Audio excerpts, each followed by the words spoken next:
முதல் வாசகம்.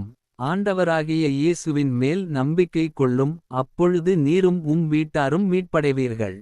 திருத்தூதர் பணிகள் நூலிலிருந்து வாசகம். அதிகாரம் 16.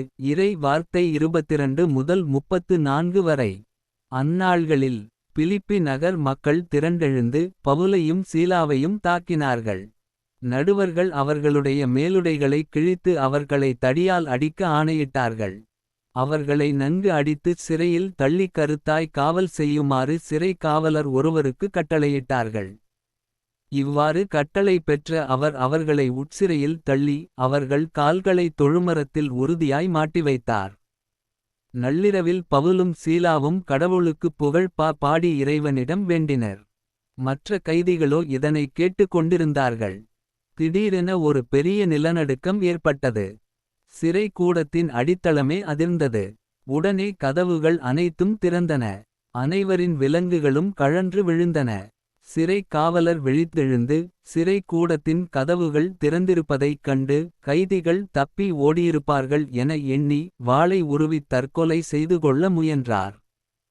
பவுல் உரத்த குரலில் அவரை கூப்பிட்டு, நீர் உமக்கு தீங்கு எதுவும் செய்து கொள்ளாதீர், நாங்கள் அனைவரும் இங்கேதான் இருக்கிறோம் என்றார். சிறை காவலர் உடனே ஒரு விளக்கை கொண்டுவரச் சொல்லி விரைந்தோடி வந்து நடுங்கியவாறே பவுல் சீலா ஆகியோரின் காலில் விழுந்தார். அவர்களை வெளியே அழைத்து வந்து, பெரியோரே, மீட்படைய நான் என்ன செய்ய வேண்டும் என்று கேட்டார். அதற்கு அவர்கள், ஆண்டவராகிய இயேசுவின் மேல் நம்பிக்கை கொள்ளும். அப்பொழுது நீரும் வீட்டாரும் மீட்படைவீர்கள் என்றார்கள். பின்பு அவர்கள் ஆண்டவரின் வார்த்தையை அவருக்கும் அவர் வீட்டில் இருந்தோர் அனைவருக்கும் அறிவித்தார்கள். அவ்விரவு நேரத்திலேயே அவர் அவர்களை கூட்டிச் சென்று அவர்களின் காயங்களை கழுவினார். பின்பு அவரும் அவரைச் சேர்ந்தவர்களும் திருமுழுக்கு பெற்றார்கள். அவர் அவர்களை தம் வீட்டுக்கு அழைத்துச் சென்று உணவு பரிமாறினார். கடவுள் மீது நம்பிக்கை கொண்டதால் தம் வீட்டார் அனைவரோடும் சேர்ந்து அவர் பேருவகை அடைந்தார்.